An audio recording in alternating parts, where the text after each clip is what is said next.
Assalamualaikum warahmatullahi wabarakatuh kepada pensyarah kita, Dr. Mustaza Mansur dan para pelajar sekalian.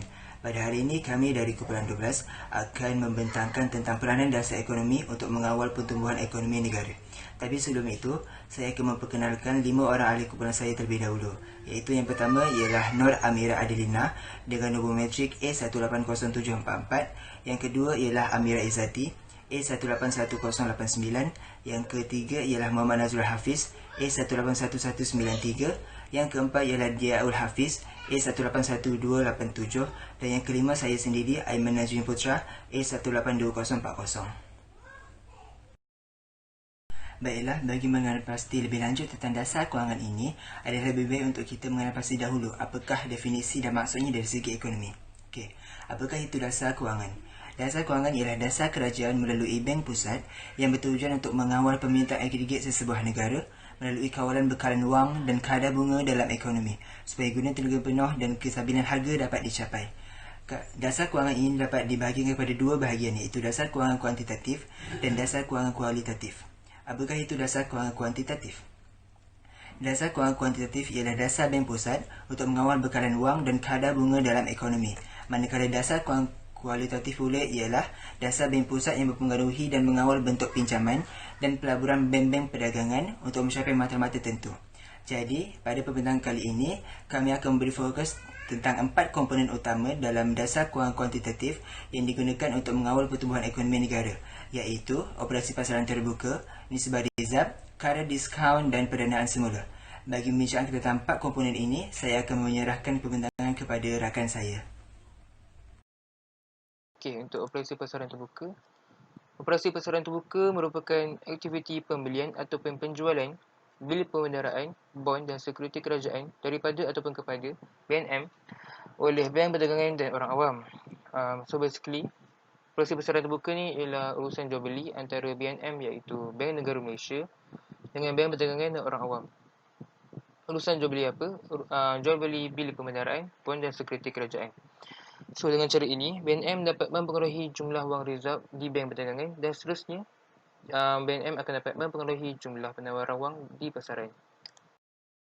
Next, jika BNM ataupun Bank Negara Malaysia ingin menambah ataupun menaikkan rizab bank perdagangan dan penawaran wang dalam pasaran, BNM akan buat apa? BNM akan membeli aset kewangan tersebut, biasanya bond kerajaan, daripada bank perdagangan dan orang awam.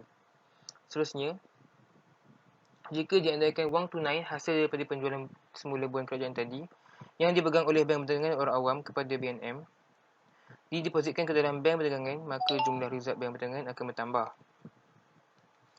So maksudnya, duit hasil daripada penjualan bond kerajaan tadi akan dimasukkan ke dalam bank perdagangan. Siapa yang jual bond kerajaan tadi?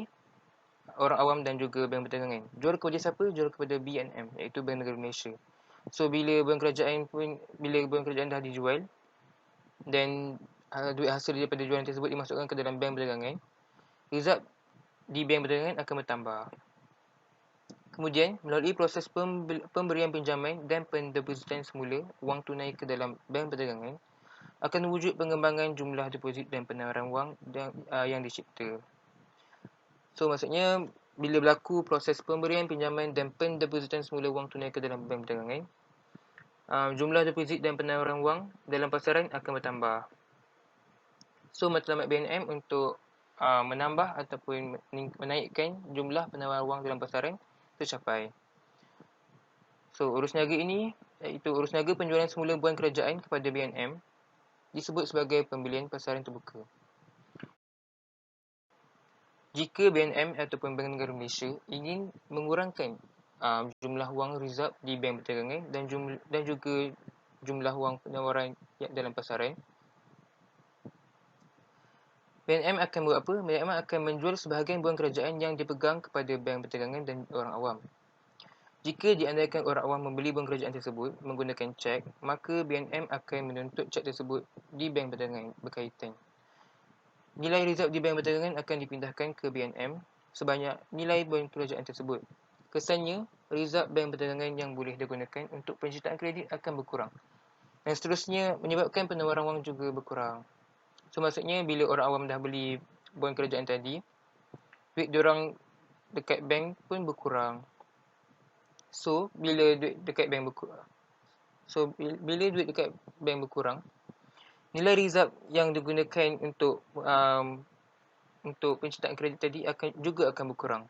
So, bila nilai reserve yang digunakan untuk penciptaan kredit tadi berkurang, penawaran wang dalam pasaran juga akan berkurang. So, matlamat BNM untuk mengurangkan jumlah penawaran wang dalam pasaran tercapai. Urus niaga melibatkan pengurangan reserve bank perdagangan ini disebut sebagai jualan pasaran terbuka. Seterusnya adalah nisbah rizab. Secara amnya terdapat dua rizab yang dipegang oleh bank perdagangan, iaitu rizab berkanan dan rizab mudah tunai.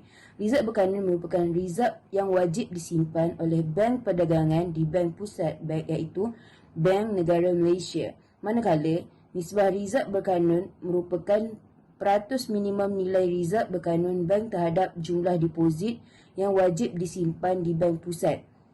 Nisbah ini adalah ditetapkan oleh Bank Negara Malaysia bergantung kepada matlamat Bank Negara Malaysia sama ada ingin mengurangkan atau menambahkan penawaran dalam pasaran. Semasa inflasi, Bank Pusat menaikkan nisbah rizab berkanun. Rizab tunai di bank perdagangan akan berkurangan, cipta kredit berkurangan, penawaran wang berkurang, maka penawaran agregat permintaan agregat akan berkurangan, harga umum turun. Hal ini terjadi apabila bank perdagangan hanya mempunyai sebahagian kecil daripada deposit awal yang boleh dipinjamkan kepada orang awam. Lantas ini akan menghadkan pengembangan penciptaan kredit dan deposit baru.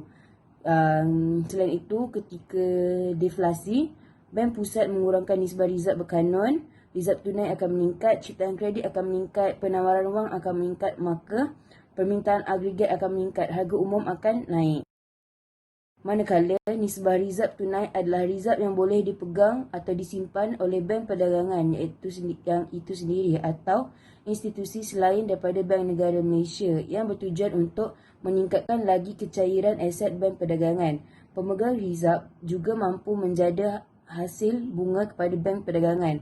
Manakala nisbah rizab mudah tunai adalah peratus rizab mudah tunai bank perdagangan kepada jumlah deposit yang diterima. Bergerak pula kepada kadar diskaun. Kadar diskaun merupakan peratusan tertentu yang mesti dibayar oleh bank perdagangan apabila membuat pinjaman dari bank pusat. Bank pusat boleh mengarahkan semua institusi kewangan untuk mengubah kadar diskaun selaras dengan keperluan bekalan wang dalam ekonomi. Sebagai contoh, jika bank pusat berhasrat untuk mengurangkan penawaran wang dalam pasaran, maka bank pusat akan meningkatkan kadar diskaun. Manakala sebaliknya, jika bank pusat ingin menambahkan penawaran wang dalam pasaran, maka bank pusat akan mengurangkan kadar diskaun. Ketika negara dilanda inflasi, bank pusat akan menaikkan kadar diskaun terhadap pinjaman yang diberikan kepada bank perdagangan. Apabila bank pusat menaikkan kadar diskaun ini, hal ini turut menyebabkan bank perdagangan menaikkan kadar diskaun terhadap pinjaman orang ramai. Kesannya, kadar diskaun yang tinggi menyebabkan kos meminjam meningkat dan pinjaman akan berkurang kerana orang ramai tidak berani untuk membuat pinjaman kerana kos meminjam yang tinggi. Seterusnya, pembelanjaan isi rumah juga turut akan berkurang. Oleh itu, inflasi dalam negara dapat diatasi. Ketika musim pengangguran, bank pusat akan menurunkan kadar diskaun terhadap bank perdagangan sekiranya ingin melakukan pinjaman. Apabila bank pusat menurunkan kadar diskaun, hal ini turut mengakibatkan bank perdagangan menurunkan kadar diskaun juga terhadap pinjaman orang ramai. Kesannya, ramai orang akan membuat pinjaman dari bank perdagangan kerana kos pinjaman yang murah. Seterusnya, kadar diskaun yang rendah akan menyebabkan pelaburan meningkat. Oleh itu, ia akan mewujudkan banyak peluang pekerjaan dan pengangguran akan berkurang. Seterusnya, dapat meningkatkan pertumbuhan ekonomi negara. Pendanaan ialah langkah bank pusat menjual surat jaminan yang mempunyai tempoh matang yang panjang. Ini membolehkan bank pusat mengawal penawaran dalam masa yang agak lama dan sekaligus dapat mengawal perbelanjaan agregat dalam ekonomi. Untuk mengatasi masalah inflasi, Bank Pusat akan menambahkan penjualan surat jaminan kerajaan bersifat jangka masa yang panjang. Hal ini kerana tempoh matang yang panjang akan melambatkan pemilik surat jaminan untuk menjualnya di pasaran. Kesannya, penawaran wang dalam ekonomi akan berkurangan. Keadaan ini akan menyebabkan pengurangan perbelanjaan agregat dan dapat mengurangkan tekanan inflasi dalam tarikan permintaan. Untuk mengatasi masalah pengangguran pula, Bank Pusat akan mengurangkan penjualan surat jaminan kerajaan yang bersifat jangka masa yang panjang. Hal ini kerana tempoh matang yang pendek akan mempercepatkan pemilik surat jaminan kerajaan untuk menjualnya di pasaran. Kesannya, penawaran wang dalam ekonomi akan bertambah. Keadaan ini akan menyebabkan pertambahan agregat dan akan mengurangkan masalah pengangguran kitaran. Berikut merupakan data pertumbuhan ekonomi Malaysia bagi tahun 2011 hingga tahun 2020. Itu sahaja daripada kami. Sekian, terima kasih.